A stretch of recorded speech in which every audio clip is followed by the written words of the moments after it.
Guys তোমরা দিনে অনেকক্ষণ ধরে মেসেঞ্জার স্ক্রল করতে থাকো, কিন্তু তোমরা মেসেঞ্জারে ইন্টারেস্টিং সেটিংগুলো এখনো জানো না। চিন্তা নেই বস, আমি তোমাদের সেই মেসেঞ্জারে ইন্টারেস্টিং সেটিংগুলো বলে দেবো। তার আগে তোমরা যদি চ্যানেলে নতুন হয়ে থাকো তাহলে সাবস্ক্রাইব করে দিও। গাইস তোমরা যখন মেসেঞ্জারে চ্যাট করো, কেউ যখন তোমাদের সাথে চ্যাট করে তখন এরকম দেখায়। এটা কারোর কাছে ইন্টারেস্টিং লাগে আর কারোর কাছে বোরিং লাগে। এটা কারোর চ্যাট বক্সে এসে তুমি যখন টাইপিং করবে এটা অন্যজনের কাছে এরকম ডট ডট অপশনটা শো হবে। গাইস এই অপশনটা অফ করার জন্য সিম্পলি তোমাদের এই যে উপরে আই বাটন আছে এর উপর ক্লিক করবে। তারপর দেখো নিচে স্ক্রল করতে থাকবে, এখানে লেখা আছে টাইপিং ইন্ডিকেটর। এই অপশনটা তোমাদের অন থাকবে, এটা তোমাদের অফ করতে হবে। অফ করলে তুমি যদি কাউকে টাইপিং করে এসএমএস করো তাহলে তাদের সামনে এই ডট ডটটা দেখাবে না আর। তো তোমরা এখানে অফ করে দিও। এবার গাইস আরেকটা ইন্টারেস্টিং সেটিং হলো, তোমরা যদি কাউকে ফটো পাঠাতে চাও তাহলে এই গ্যালারি অপশনের উপর একবার ক্লিক করবে। তাহলে তোমাদের এখানে সব গ্যালারির মধ্যে যতগুলো ছবি আছে সব এখানে শো করবে। এখানে তোমরা একটা ছবি সিলেক্ট করবে, এখানে যে সেন্ড আছে সেন্ডে ক্লিক করবে না, এখানে এডিট অপশনের উপর ক্লিক করবে। তারপর দেখো এই যে অফ বলে একটা অপশন আছে, এটার উপর তোমরা ক্লিক করে দেবে।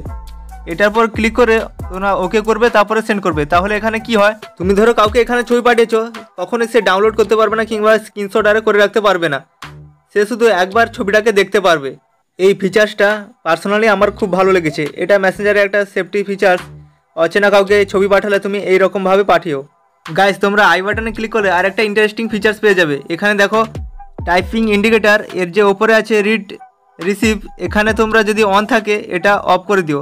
তাহলে কি হবে, কেউ ধরো তোমাদের এসএমএস করলো কিন্তু তখন তুমি রিপ্লাইটা দিতে পারলে না। এটা অফ করা থাকলে কি হয়, তুমি দেখে নিয়েছো এসএমএস কিন্তু তুমি রিপ্লাইটা দিতে পারছো না, পরে রিপ্লাই দেবে কিন্তু সে সেটা বুঝতে পারবে না।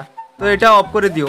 মেসেঞ্জারে আরেকটা ইন্টারেস্টিং সেটিং হলো, ফেসবুকে যদি তুমি চলে আসো তাহলে তোমাদের এখানে মেসেঞ্জারে অ্যাক্টিভ দেখায়। এটা তোমাদের অফ করার জন্য সিম্পলি সেটিং অপশনের উপর ক্লিক করবে। তারপর এখানে দেখো অ্যাক্টিভ স্ট্যাটাস, এটা যদি তোমাদের অন থাকে এটা তোমরা অফ করে দিও, তাহলে তোমাদের এখানে অনলাইনে আর দেখাবে না। তারপর এখানে আনটিল ওয়ান চেঞ্জ ইট এটা লিখে এখানে ডান করে দিও। এরপর গাইস এখানে তোমার যার সাথে চ্যাট করতে ভালো লাগে এখানে দেখো আই বাটন আছে, ওটাই ক্লিক করবে। এখানে দেখো থিমস যে এই যে অপশনটা আছে এর উপর ক্লিক করে দেবে। এখানে তুমি অনেক রকম থিমস পাবে, তোমার যেটা পছন্দ তোমরা সেটা সিলেক্ট করে নিও। এখানে এটা সিলেক্ট করলে কি হয়, যেখানে তোমাদের এই চ্যাট স্ক্রিনটা দেখতে অনেকটাই ভালো লাগে দেখতে। এই যে দেখতে পাচ্ছ কতটা সুন্দর লাগছে দেখতে। এরপর গাইস তোমরা আবারও আই বাটনের উপর ক্লিক করে নিচে স্ক্রল করবে, এখানে দেখতে পাবে অটো সেভ ফটো। এই অটো সেভ ফটোসের উপর ক্লিক করে এটা অন করে দিও। তাহলে কি হবে, এখানে কেউ যদি তোমাদের ছবি আরে পাঠায় তাহলে সেটা অটোমেটিক এখানে সেভ হয়ে যাবে তোমাদের গ্যালারিতে। গাইস এতগুলো সেটিংয়ের মধ্যে তোমাদের কোন সেটিংটা জানা ছিল না সেটা তোমরা কমেন্ট করে জানাও, আর লাইক আর সাবস্ক্রাইব করে পাশে থাকো।